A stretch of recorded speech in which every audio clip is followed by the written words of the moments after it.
வணக்கம். சோனியாவின் குரல்ல இருந்து நான் உங்க சோனியா. கேஸ் தியரி சயின்டிஸ்ட், அதாவது ஃபேமஸ் எட்வர்ட் லாரன்ஸை பற்றி நம்ம எல்லாரும் கேள்விப்பட்டிருப்போம். அவர் தான் அண்டத்தோட ஆப்ரேஷன்ஸை ப்ரூவ் பண்ணார். அதுக்கப்புறம் மல்டிபிள் யூனிவர்ஸ் இருக்குன்னு ப்ரூவ் பண்ணார். இந்த மாதிரி டிஃப்ரெண்ட் வேரியஸ் ஸ்டடீஸ் எல்லாமே நமக்கு அவர் தான் ப்ரூவ் பண்ணி கொடுத்துருக்காரு. கான்செப்ட் ஆஃப் காட், அதாவது சயின்ஸ், கடவுளை பற்றின சயின்ஸை வந்து ப்ரூவ் பண்ணுறது தான் அவர் ஒரு பெரிய கோலாக வச்சுருந்தார். அதில் அவர் நிறைய பர்சியூவும் பண்ணார். சார் எட்வர்டோட ரொம்ப இம்பார்ட்டண்ட்டான தியரி வந்து கேஸ் தியரி. இதை பற்றி தசாவதாரம் படத்தில் கமல் சார் கூட சொல்லியிருப்பார், த பட்டர்ஃப்ளை எஃபெக்ட். அதுதான் அந்த concept, the connectivity between the cosmic systems.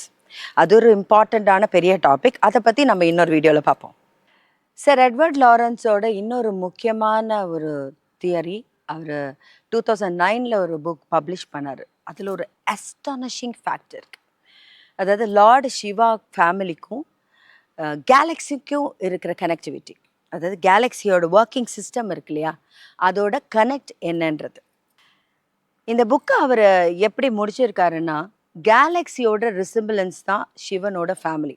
அதாவது கேலக்ஸியோட சிஸ்டம் எப்படி இயங்குறதுன்றத நமக்கு ஈஸியாக புரிய வைக்கிறதுக்கு தான் இந்த சிம்பிளைசேஷன் அப்படின்னு இந்த புக்கை முடிச்சிருக்காரு. அவர் எப்பயுமே கொஞ்சம் சயின்டிஃபிக்காக தான் போவார். ஆனால் ரொம்ப சுவாரஸ்யமாக ரொம்ப ரொம்ப இன்ட்ரெஸ்டிங்காக இருந்தது எனக்கு. அதை இப்போ நான் உங்களோட ஷேர் பண்ண போகிறேன். அவர் ஃபர்ஸ்ட் எடுத்துக்கிட்டது வந்து சிவபெருமான். சிவன் வந்து பிரபஞ்சத்தோட கான்ஷியஸ்னஸ், விழிப்புணர்வு அண்ட் சேஞ்சஸ். பிரபஞ்சத்தோட அடித்தளத்தில் இருக்கிற வெளிப்படாத விஷயமா சிவன்னு அவர் குறிக்கிறார். நான் ஏற்கனவே சொன்ன மாதிரி அவர் எல்லாமே அறிவியல் ரீதியாக தான் அணுகுவார்.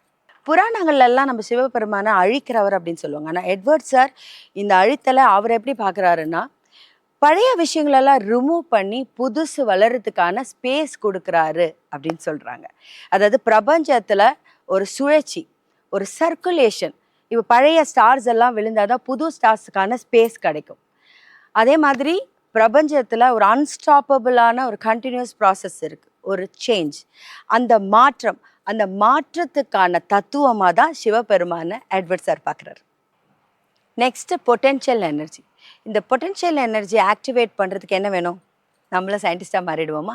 Kinetic energy. இந்த கைனட்டிக் எனர்ஜியாக அவர் சொல்கிறது பார்வதி தேவியை. ஆற்றல் வெளிப்பாட்டின் குறியீடு, அதாவது சக்தி. சக்தின்றது வந்து ஆப்ரேஷன்ஸ். சிவபெருமானோட துணைவியாக தான் பார்வதி தேவியை நமக்கு எல்லாருக்கும் தெரியும். ஆனால் அவர் அதை எப்படி பார்க்குறாருன்னா, சிவன் தான் இந்த பிரபஞ்சம், இந்த பிரபஞ்சத்தை இயங்க வைக்கிற சக்தி, கைனட்டிக் எனர்ஜி பார்வதி தேவின்னு சொல்கிறார். விநாயகர் தடைகளை நீக்கிறவராகவும் அப்புறம் பிரபஞ்சத்தோட ஒழுக்கத்தை பார்த்துக்கிற ஒரு சிம்பலாகவும் தான் அவரை பார்க்குறாரு. நமக்கு வந்து விநாயகர் வந்து ஞானத்தின் கடவுள் அப்படிலாம் நம்ம சொல்லுவோம். ஆனால் அவரை பொறுத்த வரைக்கும் இந்த பிரபஞ்சத்துக்கு ஒரு விதிமுறைகள் இருக்கும் இல்லையா, ஒரு ரூல்ஸ் அண்ட் ரெகுலேஷன், அதை வந்து விநாயகர் தான் பார்த்துக்கிறாரு. அதாவது இந்த பிரபஞ்சத்தோட ஒரு சிஸ்டம், இப்படி தான் போகணும், இப்படி தான் இருக்கணும், இப்படி தான் நடந்துக்கணும், இதை பண்ணணும், பண்ணக்கூடாது, அதை எல்லாத்த பார்த்துக்கிற ஒரு ஃபவுண்டேஷன், ஒரு பேஸாக விநாயகர் அவர் பார்த்துக்கிறாரு. அதுக்கப்புறம் தடைகளை எல்லாம் நீக்கிற ஒரு சிம்பலாகவும் விநாயகரை எட்வர்ட் சார் பார்க்குறாரு. விநாயகரை வந்து தடைகளை நீக்கிறவராக மட்டும் இல்லாமல் காலத்துக்கு ஏற்ற மாதிரி மாற்றங்கள், அப்டேஷன், இந்த அப்டேஷனை பார்த்துக்கிற ஒரு சிம்பலாகவும் விநாயகரை அவர் பார்க்குறாரு. விநாயகருக்கு யானை தலை. யானை தலைனா தலை ரொம்ப பெருசு. தலை பெருசுன்றதோட அர்த்தம் வந்து அறிவு, புத்தி ரொம்ப பெருசாக இருக்கணுங்கிறது. அவருக்கு காதுகள் ரொம்ப பெருசாக இருக்குது. காதுகள் பெருசாக இருக்கிறதோட விஷயம் என்னென்னா, நிறைய லிசன், நீங்கள் நிறைய கேட்கணும், நிறைய விஷயங்களை கேட்கணும், உங்கள் அறிவை நீங்கள் வளர்த்துக்கணும். வாய் ரொம்ப குட்டியாக இருக்குது, அளவாக கொஞ்சமாக பேசணும். அதாவது நீங்கள் காதுகள் கொடுத்து நிறைய விஷயங்களை கேட்டு உங்கள் அறிவை நல்லபடியாக நிறைய வளர்த்துக்கிட்டு பேசுறது குறைவாக பேசணுன்றது தான் இதோட சிம்பல். முருகர் வந்து மன உறுதி, எவல்யூஷன், அப்படி தான் அவர் பார்க்குறாரு. நமக்கு தெரிஞ்ச முருகப்பெருமான் என்னன்னா போர் கடவுள், தைரியம், நீதி, இதெல்லாம் தான் நம்ம படிச்சிருக்கோம், நம்ம கேள்விப்பட்டிருக்கோம்.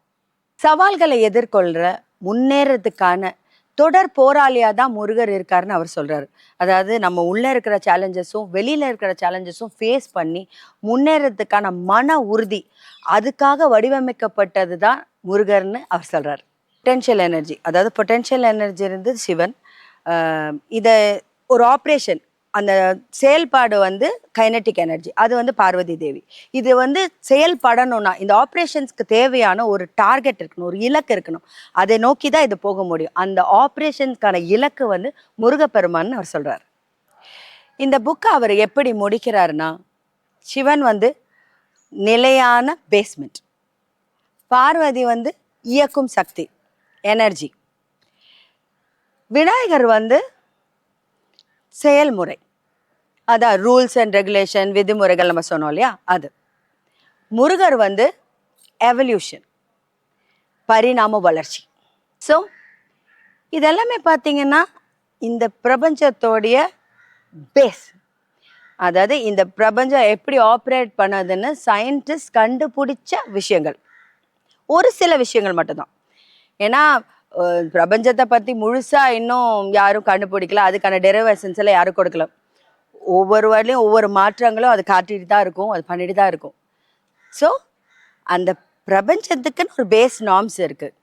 அந்த நார்ம்ஸோட சிம்பிளைசேஷன் தான் இந்த சிவன் ஃபேமிலி பார்க்கப்படுது அப்படின்னு தான் அவரோட ஸ்டடி. உண்மையிலேயே இதை வந்து பார்த்தீங்கன்னா இதை ஸ்ட்ரக்சர் பண்ணியிருக்கிறது அவங்களுக்கு வந்து இதை தெரிஞ்சு பண்ணாங்களா, இல்லை இந்த மாதிரி அவர் இந்த ரூட்டில் போனால் சர்ச் பண்ணும்போது இது வந்து அவருக்கு கிடைச்சிதா, இந்த ப்ரூவ் பண்ணாரா, இல்லை இதெல்லாம் வந்து ஒரு எந்த அளவுக்கு ப்ராக்டிக்கல், இது எப்படி இது உண்மை, நம்ம அறிவுக்கு அது எதுவும் எட்டலை. ஆனால் இந்த புக்கை படிக்கும்போது ரொம்ப ரொம்ப இன்ட்ரெஸ்டிங்காக இருந்தது, கூஸ் பம்ஸாக இருந்துச்சு எனக்கு.